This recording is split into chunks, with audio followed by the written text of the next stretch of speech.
कार्यवाही शुरू करने से पहले मैं एक उद्घोषणा करना चाहती हूँ। मैं मेरी ओर से तथा आप सभी माननीय सांसदों की ओर से ऑस्ट्रेलिया की गृह मंत्री मैरी फिली, ईरान संसद के अध्यक्ष मोहम्मद शरीफ और प्रेस के सदस्य जो हमारे अतिथि के रूप में भारत यात्रा पर हैं। ये एक उच्च अधिकारी प्रतिनिधिमंडल है जो 2 दिन पहले ही भारत पहुंचा है।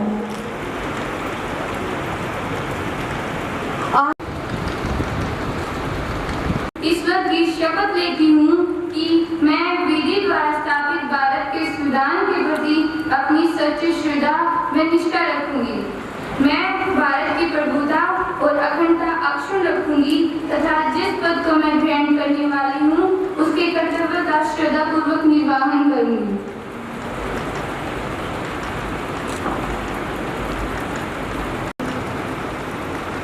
मैं श्वेता, जो कि युवा संसद की सदस्य निर्वाचित हुई हूँ, सत्यनिष्ठा से प्रतिज्ञा करती हूँ कि मैं विधि द्वारा स्थापित भारत के संविधान के प्रति सच्ची श्रद्धा रखूंगी, देश की प्रभुसत्ता और एकता बनाए रखूंगी तथा जिस पद को मैं ग्रहण करने वाली हूँ उसके कर्तव्यों का श्रद्धापूर्वक निर्वहन करूंगी।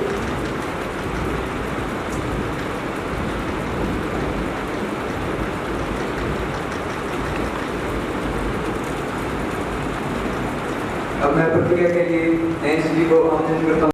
Having been elected as a member of Youth Parliament, do swear in the name of God that I will bear true faith and allegiance to the Constitution of India as by the law established, that I will uphold the sovereignty and integrity of India, and that I will faithfully discharge the duty upon which I am empowered.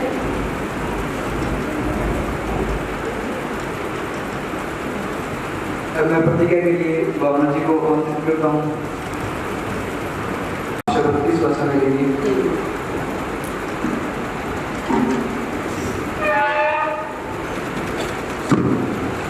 Youth parliament Lok Sabha సభ్యులుగా ఎన్నికైన భావన కుషాల్ నేను కూడా సర్వభౌతికత మరియు ఐక్యతను కాపాడి చట్టం ద్వారా స్థాపించబడిన భారత రాజ్యాంగంపై విశ్వాసం మరియు విధేయత కలిగి ఉంటానని దేవునికి ప్రమాణం చేస్తున్నాను. దేశానికి సంబంధించిన మరియు నేను చేపట్టే పదవిని నెరవేర్చుకోవడానికి నేను భక్తితో ఆమె బాధ్యతను నిర్వహించబోతున్నాను.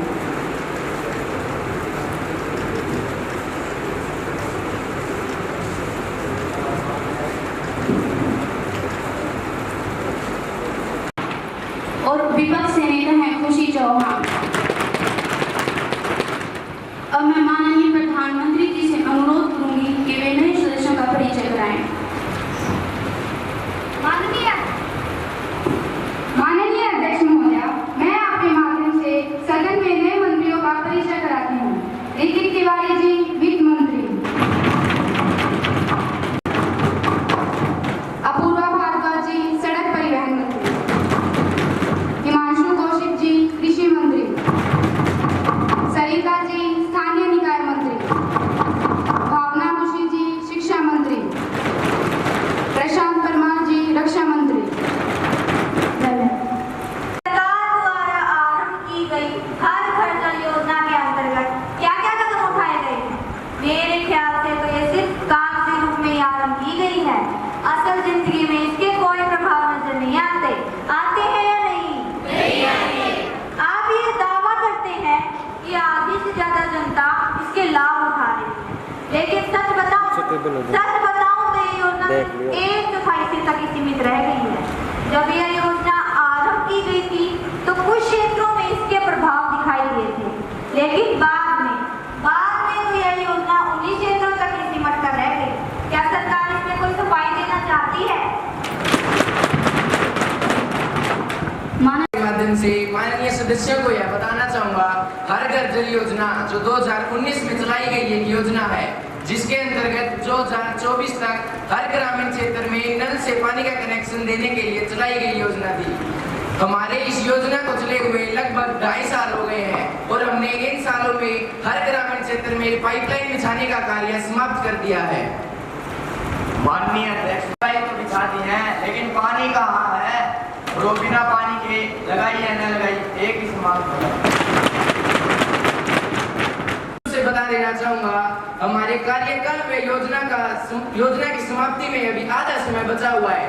अगर हम इस आधे समय में सभी क्षेत्रों में पाइपलाइन बिछा सकते हैं तो बचे हुए आधे समय में उनमें पानी लाने की क्षमता भी रखते हैं। और रही बात लोगों तक लाभ पहुंचने की, तो जिन क्षेत्रों में यह कार्य संपन्न हो गया है उन क्षेत्रों में इसका पूरा लाभ मिल रहा है। जैसे गोवा अपने ग्रामीण क्षेत्रों में नल से पानी का कनेक्शन देने वाला पहला राज्य बन गया है और इसी तरह सभी राज्यों में यह योजना चलाई गई है। इसका सफलतापूर्वक परिणाम तो योजना समाप्ति पर ही दिखेगा, जो जल्द ही होगी। मैं आपके माध्यम से सत्ता सरकार से ये पूछना चाहूंगी कि वो जिन युवाओं को देश का भविष्य बताते हैं उन्हीं के रोजगार के अवसर क्यों छीने जा रही हैं? ये तो वही बात हो गई ना, जिस थाली में खाया उसी में छेद कर दिया। क्यों भाई और बहनों? हमारे देश के बेरोजगार युवा अपना विरोध जताने के लिए थाली पीट कर और दिए जला कर भरपूर प्रयास कर रहे हैं कि सरकार उनकी तरफ आकर्षित हो और उनकी समस्याओं का समाधान करे, परंतु सरकार का ध्यान तो सिर्फ अपनी जेब में भरने में है। तभी तो उन्होंने सारी सरकारी नौकरियों का खात्मा कर दिया है। सरकार हर साल 2 करोड़ रोजगार देने के वादे करती है, परंतु इसके विपरीत 5 साल में 1 करोड़ 20 लाख रोजगार छीन लिए गए हैं। केंद्रीय विभागों और सांसद जी को स्पष्ट कर देना चाहती हूँ कि हमारी सरकार लोगों के रोजगार छीन नहीं रही है, बल्कि उनकी क्षमता के अनुसार उन्हें रोजगार प्रदान कर रही है, जिससे कि हमारा देश भ्रष्टाचार से मुक्त हो सके और हमारे देश की अर्थव्यवस्था मजबूत बन सके। यदि हमारी बनाई गई नीतियों का सही ढंग से पालन हो तो देश को विकासशील से विकसित करने से कोई नहीं रोक सकता। हमारी सरकार इसके अंतर्गत विभिन्न योजनाएं चला रही है।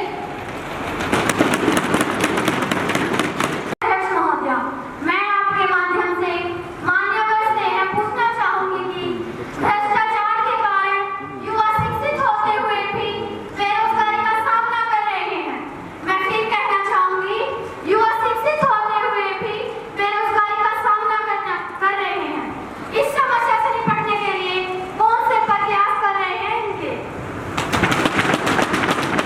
मान्यवर, यही तो मैं बताना तो आपके प्रश्नों का उत्तर आपको अवश्य ही मिल जाता, किंतु आप सर पर पैर रखकर दौड़े ही जा रही हैं।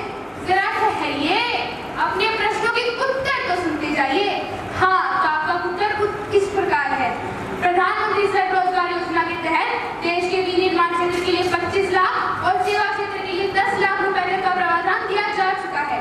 और प्रधानमंत्री कुशल विकास योजना के तहत देश के कुल 25 मिलियन लोगों को रोजगार प्रदान किया जा रहा है। से जानना चाहती हूँ कि खनन क्षेत्रों में आज भी अवैध खनन माफिया सुचारू रूप से सक्रिय है। अभी हाल ही का एक मामला देखिए, हरियाणा के डीएसपी स्तर का एक अधिकारी खनन माफिया द्वारा मार दिया गया है। और मैं सरकार से जानना चाहती हूँ कि सरकार कर क्या रही है, किया ही क्या है आपने अभी तक? आज देश के संसाधनों का लगातार अपने स्वार्थ की पूर्ति के लिए हनन किया जा रहा है। सरकार को क्या इस बात की भनक तक नहीं लगी है, जो वह इस बात से मुंह फेरे बैठी है? मेरे ख्याल से सरकार को ऐसे हाथ पर हाथ रखे तो नहीं बैठे रहना चाहिए। यदि इस क्रम में कोई ठोस कदम उठाए जाने हैं तो उनके उद्देश्य व कार्य करने के तरीके स्पष्ट हैं। मैं आपके माध्यम से श्रीमती सांसद को यह बात स्पष्ट कर देना चाहती हूँ कि हमारी सरकार हाथ पर हाथ धरे नहीं बैठी है। उसकी नजरों से कुछ नहीं बच सकता। क्या बच सकता है साथियों? संसाधनों का प्रयोग देश हित में होना चाहिए। इसके लिए हमारी सरकार ये निरंतर प्रयास कर रही है कि वैसे अवैध खनन क्षेत्रों का पता लगाएं। खनन क्षेत्र को चलाने के लिए जिस वैधानिक प्रक्रिया से खननकर्ता को गुजरना होता है, एक तो वो वैसे ही सरल नहीं है, तो फर्जी परमिट हासिल करना तो न्याय के बराबर है। अगर फिर भी किसी अवैध माफिया का पता चलता है तो उसे कठोर दंड देने का प्रावधान भी हमारी सरकार द्वारा किया गया है। हमारी सरकार किसी को नहीं बख्शेगी।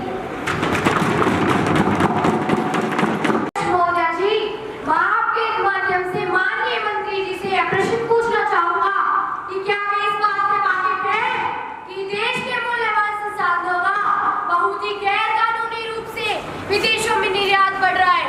इसे रोकने के लिए अगर उन्होंने कुछ ठोस कदम लिए हैं तो कृपया कर उनका ब्यौरा दें। संसाधनों का गैर कानूनी रूप से विदेशों में निर्यात करने का सिर्फ प्रयास ही किया जा रहा है। उस प्रयास को रोकने के लिए हमारी सरकार ने एक कड़ी कस्टम विभाग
छोटा, लेकिन फिर भी हमारे द्वारा एक टीम निर्धारित की जा चुकी है जो समय समय पर विभिन्न जगहों का अस्पताल दौरा करती रहती है। और अगर उन्हें कोई समस्या दिखाई देती है, वैसे तो कोई समस्या होती नहीं है, अगर फिर भी उन्हें कोई समस्या दिखाई देती है तो वह उसका समाधान करने की पूरी कोशिश करती है। उस टीम द्वारा सरपंच तथा पंचों की बैठकों के ब्यौरे दिए जाते हैं और उन्हें उनके कर्तव्य के प्रति आगाह भी किया जाता है। चाहूंगी कि इस बार कोयल ब्लॉक्स का ओपन टेंडर द्वारा न करके किस नई नीति के तहत किया गया है? क्या इसमें भी तो आपकी कोई नई रणनीति तो नहीं है?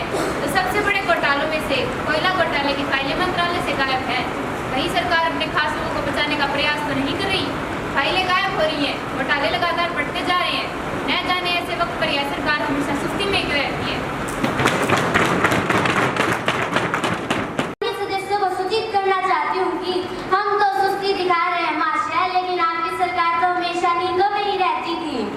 इस बार कोयला ब्लॉक्स का ऑर्डर हमने ओपन टेंडर द्वारा न करके पूरी सिक्योरिटी के साथ किया है।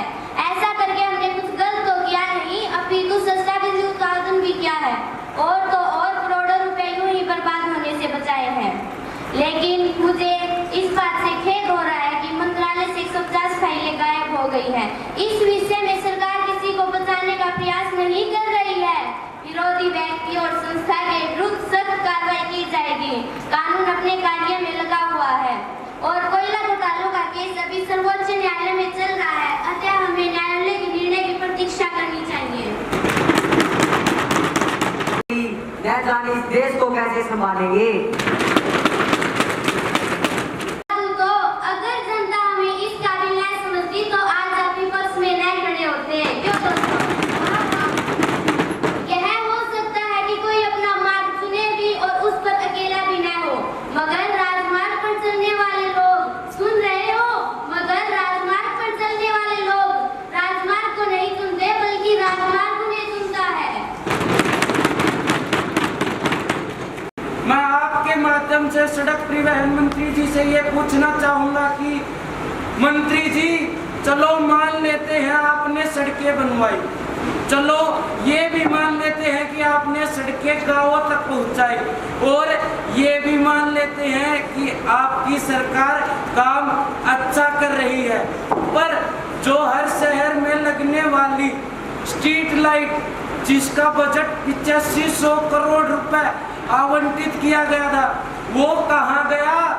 मेरे क्षेत्र में सिर्फ स्ट्रीट लाइट के पाइप लगे हैं, उनमें लगने वाली लाइट कहाँ गई? मेरे क्षेत्र तक तो रोशनी पहुंची नहीं, लेकिन ये जरूर है कि आपके रिश्तेदारों के घर जरूर जगमगा गए होंगे। अगर ऐसा नहीं है तो इस योजना में प्रयोग हुए धन का हमें संक्षिप्त में ब्यौरा दे। महोदय के माध्यम से सांसद महोदय को यह बता देना चाहती हूँ कि हम इस धन का प्रयोग किसी योजना को सफल बनाने में ही कर रहे हैं। पिछली सरकारों की तरह घोटाले हम नहीं होने देंगे। आपकी सरकारों ने जो लाइटें लगवाई थी वो तो पूरे 2 महीने भी नहीं चली और हम अपनी जनता को अंधेरे में नहीं रख सकते। शहरों में एलईडी स्ट्रीट लाइट का कुल व्यय 8,500 करोड़ था, जिसमें से 3,500 करोड़ बहुमत से जारी हो चुका है। यह तो आपको पता ही लग गया होगा, लेकिन आपको यह नहीं पता कि एलईडी स्ट्रीट लाइट कनेक्शन का कार्य पूर्ण रूप से हो चुका है। बस देरी है तो उसे लगवाने और शुरू करवाने की, वह भी बहुत जल्द ही पूरा होने का अनुमान है। क्यों दोस्तों? हाँ। मुहावरा याद आ रहा है, क्यों सुनना चाहोगे दोस्तों? आपके सपने हैं मुंगेरी लाल के, शुरू होते हैं खरगोश की चाल से, छोड़ जाते हैं हमें धूल भरी राह पे और सो जाते कुंभकर्ण की ताल पे। रहम खाइए जनाब, नहीं चाहिए हमें आपके सपनों की सौगात, वरना लोग दिखा देंगे आपको अपनी असली औकात। लेकिन लोगों ने बना लिया है, मन बैठा लिया है कि कहाँ आपको हमें बड़ों सपनों को हकीकत में लाना आता है। जनाब, दिक्कतें होती जरूर हैं, लेकिन उनसे उभरना भी जानते हैं हम। हाँ, और रहा प्रश्न परिभाषा का, तो वो तो हफ्तों या महीनों में हो ही जाएगी। जो आपके कार्यकाल के दौरान सालों में हुआ करती थी। क्यों दोस्तों? से प्रश्न पूछना चाहूंगा कि हाल ही में देश में अग्निपथ योजना चलाई गई, जिसके अंतर्गत सैनिकों को भर्ती दी गई ताकि सरकार सैनिकों को सेवानिवृत्ति के बाद दी जाने वाली पेंशन को बचा सके। माननीय, मुझे तो ऐसा लगता है कि सरकार युवाओं को रोजगार नहीं दे रही, बल्कि बेरोजगारी के दलदल में झोंक रही है। क्यों भाइयों? क्योंकि 4 साल की सेवानिवृत्ति के बाद उन्हें कोई भी पेंशन का प्रावधान नहीं दिया गया है, और तो और उन्हें किसी रोजगार के लायक भी नहीं छोड़ा है। माननीय, मैं तो यह कहना चाहता हूँ कि मेरे राज्य हरियाणा में बहुत अधिक मात्रा में युवा भारतीय सेना में भर्ती होते हैं और होते भी रहेंगे, लेकिन आपकी इस नीति ने उनकी भर्ती होने के भावना को ही तोड़ दिया। मैं मंत्री जी से पूछना चाहूंगा कि इस उपलक्ष्य में उनके क्या विचार हैं।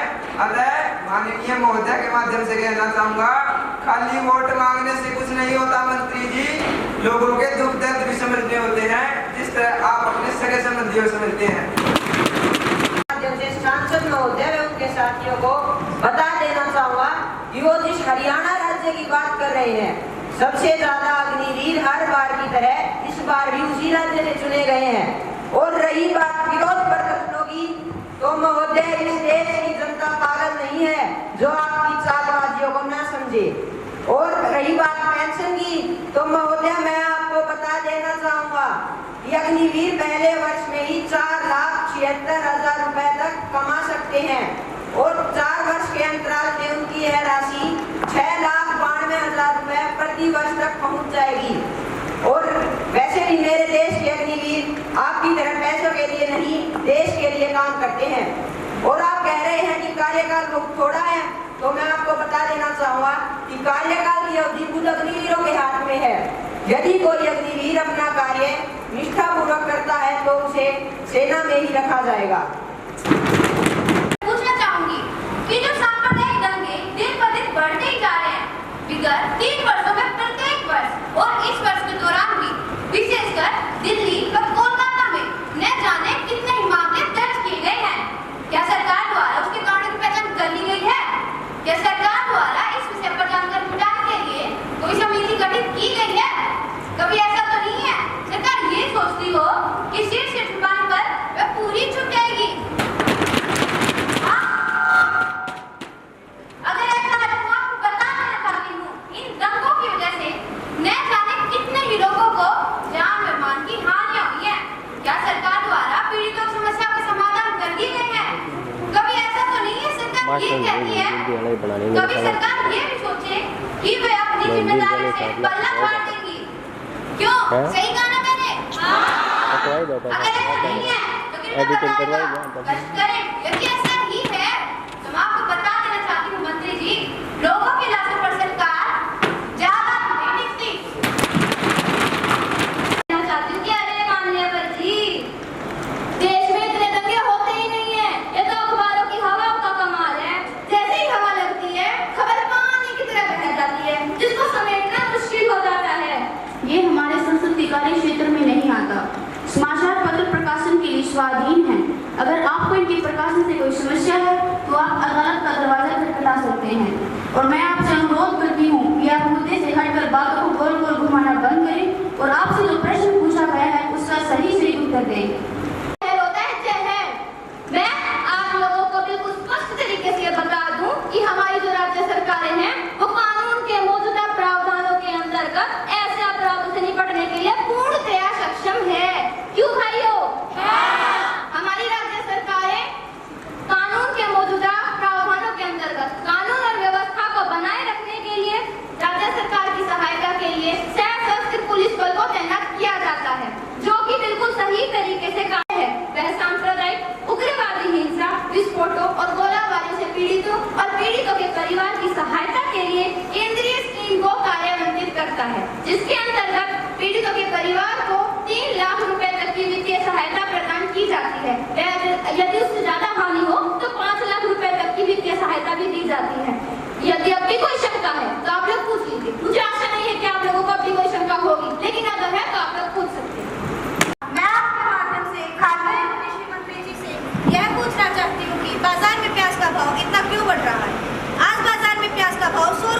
पहुंच गया है, जो कि आम जनता खरीदने में असमर्थ है।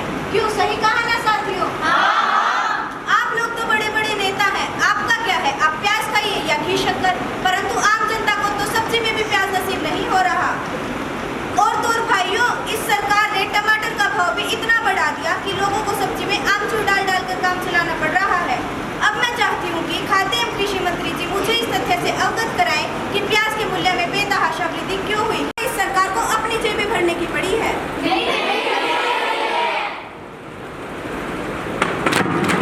मैं आपके माध्यम से सांसद जी को ये बता देना चाहूँगा कि जितनी कीमतें इन्होंने हमें बताई हैं, मैं उतनी कीमतें कभी नहीं होने दूंगा और देश की जनता को आमचूर डालने पर विवश नहीं होने दूंगा। क्यों भाइयों? प्याज की आपूर्ति के लिए हमने निर्यात को भी रोक दिया है, क्योंकि हमारे लिए पहले हमारी जनता का पेट है, पैसा नहीं। प्याज के अवैध भंडारण को रोकने के लिए हमने चीन और पाकिस्तान जैसे देशों से आयात पर भी विचार किया है और हमने कई टीमें बनाई हैं जो प्याज के जमाखोरों पर छापे मार रही हैं और अब की बार महाराष्ट्र जैसे राज्यों में बम्पर पैदावार हुई है, जिससे प्याज की समस्या 2-3 महीनों में ही जल्द खत्म हो जाएगी। मैं आपके माध्यम से मंत्री जी से जानना चाहता हूं कि चाय जो अब सबके लिए एक आम बात होने के साथ साथ रोजमर्रा की जिंदगी का एक हिस्सा बन गई है। आप तो ऐसे रूम में बैठकर गर्म चाय की चुस्कियां लेते हैं, लेकिन क्या आपने कभी इस बात पर विचार किया है कि इसे आपके कप में लाने से पहले कितने श्रमिकों की मेहनत लगी है?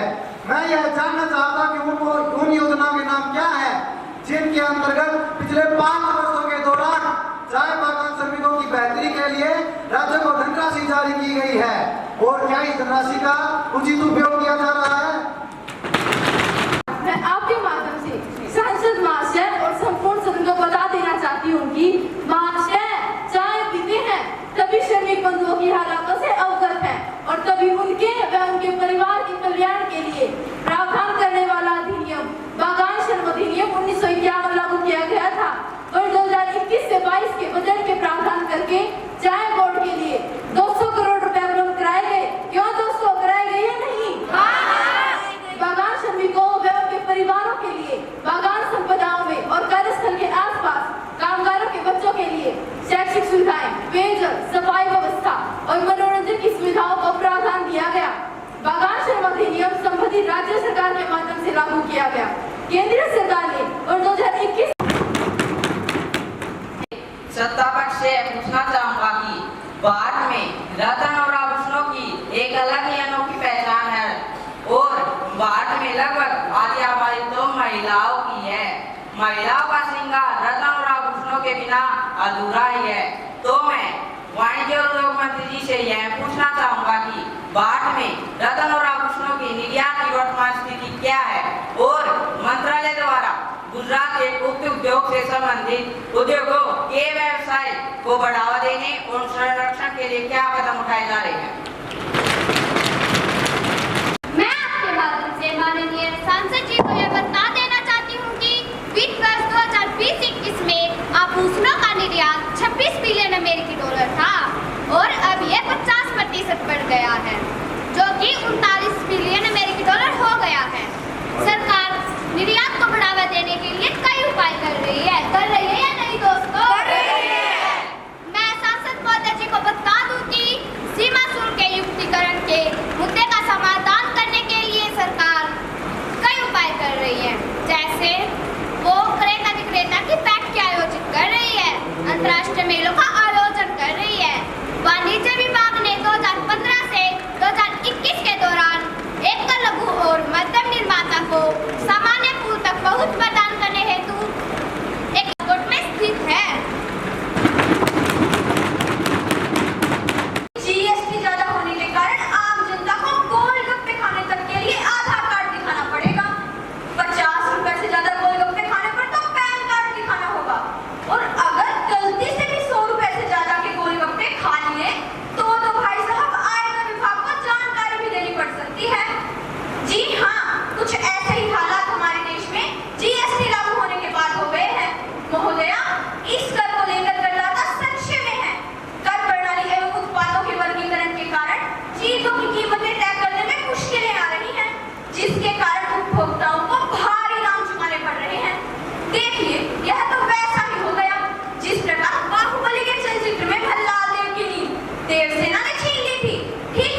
में सक्षम होगा।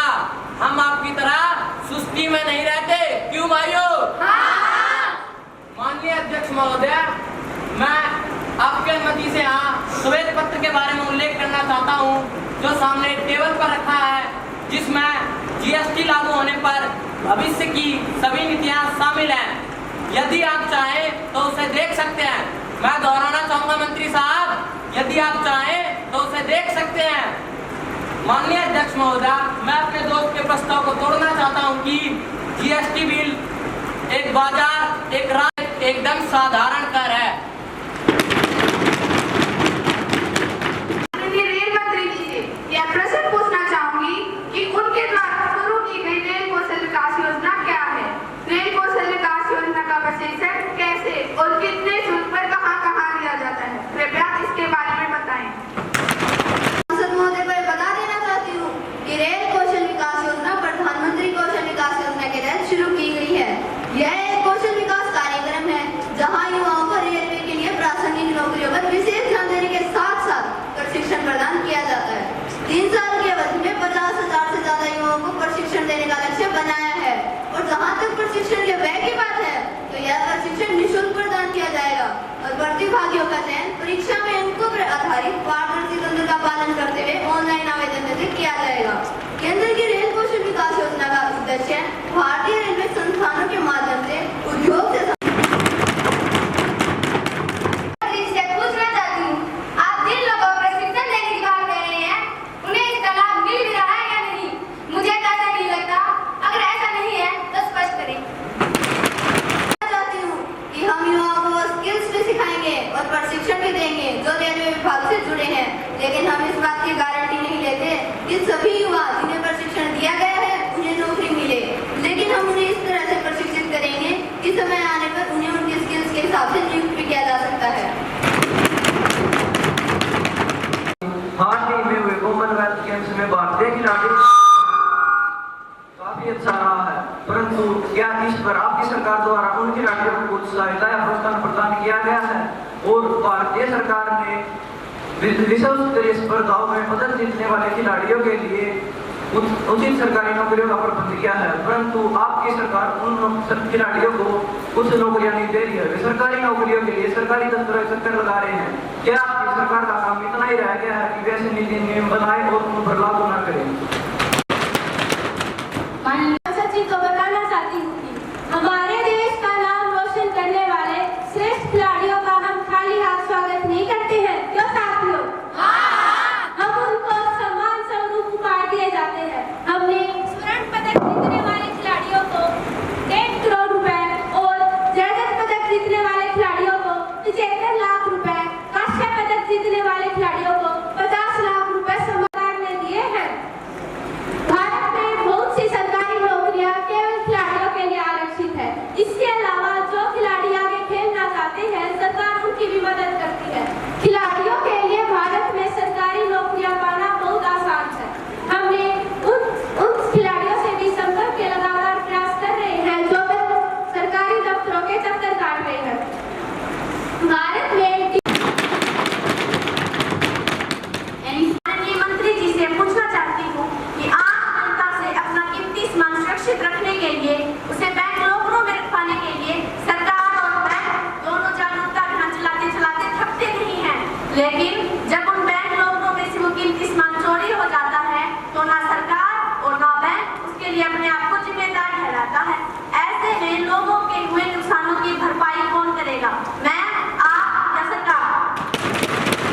के माध्यम से सांसद जी को ये बताना चाहती हूँ कि हमारी सरकार जब से सत्ता में आई है तभी से पूरे तन मन और धन से जन सेवा में समर्पित है।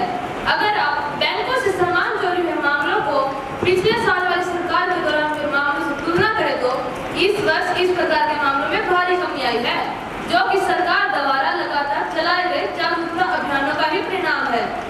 अभी हाल ही में 1-2 मामले हमारे संज्ञान में आए हैं जिस पर स्थानीय पुलिस विभाग ने कार्रवाई करके दोषियों को समय रहते दबोच लिया है। दोषियों के विरुद्ध सख्त कार्रवाई की जा रही है। सरकार जनता के सभी प्रकार के नुकसान को अपना व्यक्तिगत नुकसान मानती है। से मान माननीय शिक्षा मंत्री जी से यह पूछना चाहता हूँ कि सरकार आए दिन डिजिटल इंडिया, स्किल इंडिया जैसे नए नए कार्यक्रम तो प्रस्तावित कर रही है, लेकिन क्या सरकार इस बात से वाकिफ है कि देश में कुछ ऐसे इलाके भी मौजूद हैं जहां इनके बारे में मौजूदा जानकारियां भी नहीं है। लोगों के पास कंप्यूटर भी नहीं है तो डिजिटल तो बहुत दूर की बात है। आखिर में मैं मंत्री जी से यह पूछना चाहूँगा कि सरकार द्वारा इस पर कोई प्रयास किए गए हैं? मैं आपके माध्यम से अपने सम्मानित साथी सदस्यों को यह बताना चाहती हूँ कि आज के इस उच्च प्रतियोगी युग में जनता की आवश्यकताओं को ध्यान में रखते हुए एवं उसको 21वीं सदी की चुनौतियों का सामना करने के लिए सक्षम बनाने हेतु सरकार पूरी तरह से तैयार है। जब से हमारी सरकार सत्ता पर आई है, देश के कोने कोने में नेटवर्क सर्विसेज का युद्ध स्तर पर प्रसार हुआ है कि नहीं साथियों? हुआ है। हाँ, और जल्द ही इन सर्विसेज का 100% अवेलेबिलिटी जन जन तक होगी। अगले 5 वर्ष में मैं फिर दोहराना चाहती हूँ, अगले 5 वर्ष में देश का प्रत्येक नागरिक डिजिटल सिटीजन के रूप में उभरते हुए एक कुशल एवं समृद्ध जीवन की ओर अग्रसर होगा। शिक्षा मंत्री जी से यह पूछना चाहूँगा कि सरकार आए दिन डिजिटल इंडिया, स्किल इंडिया जैसे नए नए कार्यक्रम तो प्रस्तावित कर रही है, लेकिन क्या सरकार इस बात से वाकिफ है कि देश में कुछ ऐसे इलाके मौजूद हैं जहां इनके बारे में मौजूदा जानकारियां भी नहीं है, लोगों के पास कंप्यूटर भी नहीं है तो डिजिटल तो बहुत दूर की बात है। क्यों भाइयों? आखिर में मैं माननीय अध्यक्ष महोदय, मैं आपके माध्यम से अपने सम्मानित साथी सदस्यों को यह बताना चाहती हूँ कि आज सत्ता पर आई है, देश के कोने कोने में नेटवर्क सर्विसेज का युद्ध स्तर पर प्रसार हुआ है कि नहीं भाइयों? हुआ है। हाँ, और जल्द ही इन सेवाओं का 100% अवेलेबिलिटी जन जन तक होगी। अगले 5 वर्ष में देश का प्रत्येक नागरिक डिजिटल सिटीजन के रूप में उभरते हुए एक कुशल एवं समृद्ध जीवन की ओर अग्रसर होगा। के माध्यम से माननीय मंत्री जी से ये पूछना चाहूंगा कि क्या सरकार ने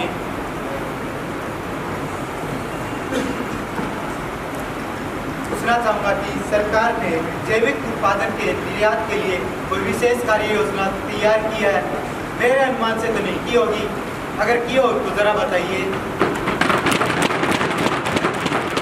और हाँ, क्या मैं आपके माध्यम से सदन के संज्ञान में लाना चाहता हूं कि हमारी सरकार के केवल 2 वर्षों के अंदर, आपको फिर से बता दूं, हमारी सरकार के केवल 2 वर्षों के कार्यकाल में हमने जैविक उत्पादकों को बढ़ावा देने के लिए विभिन्न योजनाएं प्रारंभ की हैं, जिससे किसान आत्मनिर्भर बने हैं और बहुत बड़ी मात्रा में अधिशेष जैविक उत्पादकों का निर्यात एक लंबे अरसे के बाद संभव हो पाया है। और सरकार ने पहले से ही छत्तीसगढ़ ही नहीं बल्कि हर राज्य सरकार को जैविक उत्पादकों को बढ़ाने के लिए विशेष धनराशि उपलब्ध कराई है, जिसके सार्थक परिणाम आने भी शुरू हो गए हैं। माननीय अध्यक्ष महोदय, मैं आपके माध्यम से माननीय प्रधानमंत्री जी से पूछना चाहूंगी कि भारत के विभिन्न ऊर्जा संसाधनों के सम्मिश्रण में भारत के परमाणु ऊर्जा के मौजूदा हिस्से का ब्यौरा क्या है? क्या सरकार ने यूक्रेन युद्ध, तेल व गैस की कीमतों में उछाल और कई देशों द्वारा परमाणु ऊर्जा का उत्पादन बढ़ाने के लिए कोई कदम उठाने आरंभ किए हैं? परमाणु ऊर्जा प्राधिकरण विनिर्णय की स्थिति क्या है और क्या उसे मौजूदा सरकार द्वारा ठंडे बस्ते में डाल दिया गया है? मैं आपके माध्यम से माननीय सांसद जी को यह बता दूं कि जब किसी देश से परमाणु ऊर्जा देने के बारे में बात करते थे तो सब अपने हाथ खड़े कर लेते थे, परंतु अब ऐसा नहीं होगा। हमारी सरकार ऐसा होने ही नहीं देगी। महोदय, आपको बता दूं कि वर्ष 2021-22 में देश के कुल विद्युत उत्पादन में एटॉमिक एनर्जी का हिस्सा 3.15% रहा। सरकार ने तय क्षमता पर चलाने के लिए ईंधन की पर्याप्त मात्रा की व्यवस्था कर ली है। इसके अलावा सरकार ने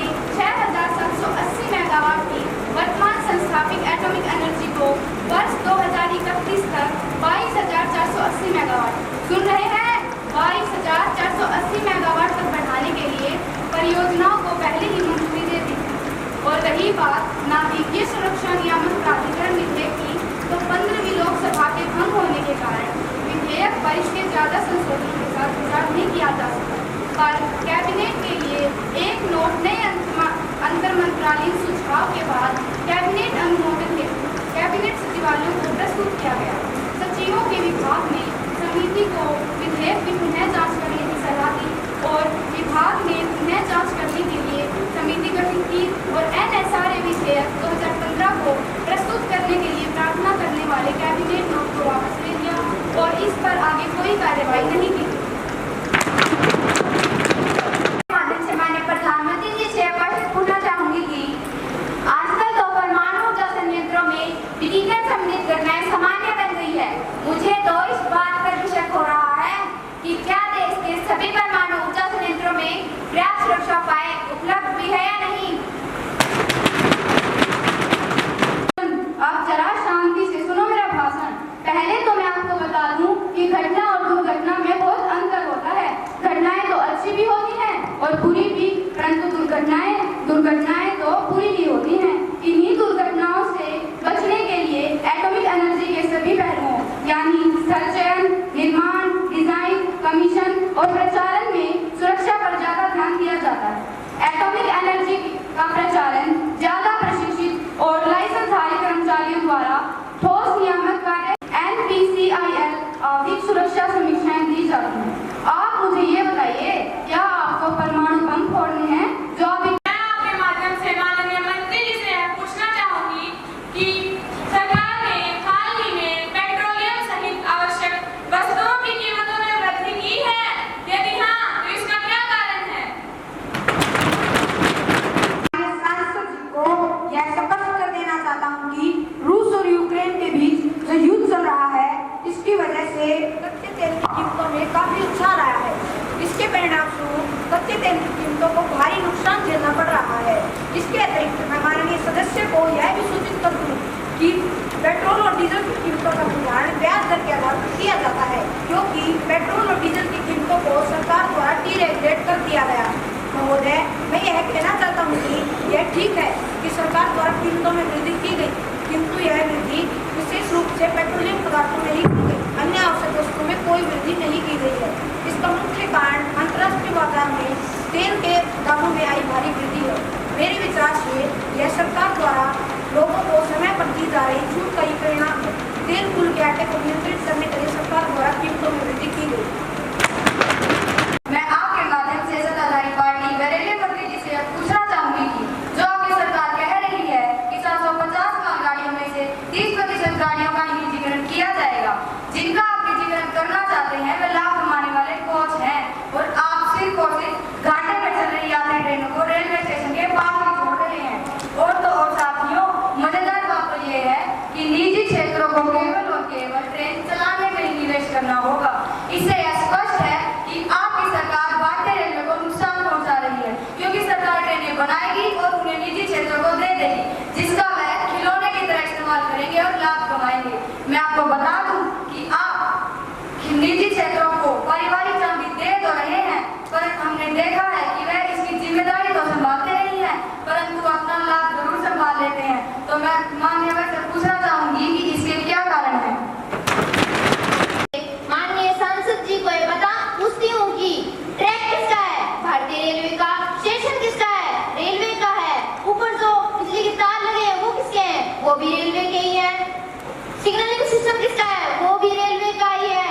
निजीकरण की बात ही कहाँ की गई है अध्यक्ष जी? रेलवे एक ऐसा कॉम्प्लेक्स ऑर्गेनाइजेशन है जिसमें प्राइवेटाइजेशन जैसी कोई बात ही नहीं है।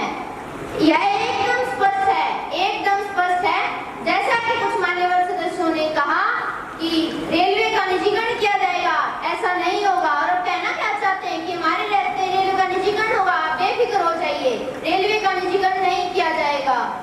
भारत सरकार की जो नीतियां हैं उनमें भी ये क्लियरली लिखा गया है कि रेलवे के लिए कोई निजीकरण नहीं है। जनता के रेलवे से कुछ अरमान है और हम इन्हें कभी नहीं तोड़ेंगे। समाप्त होती है।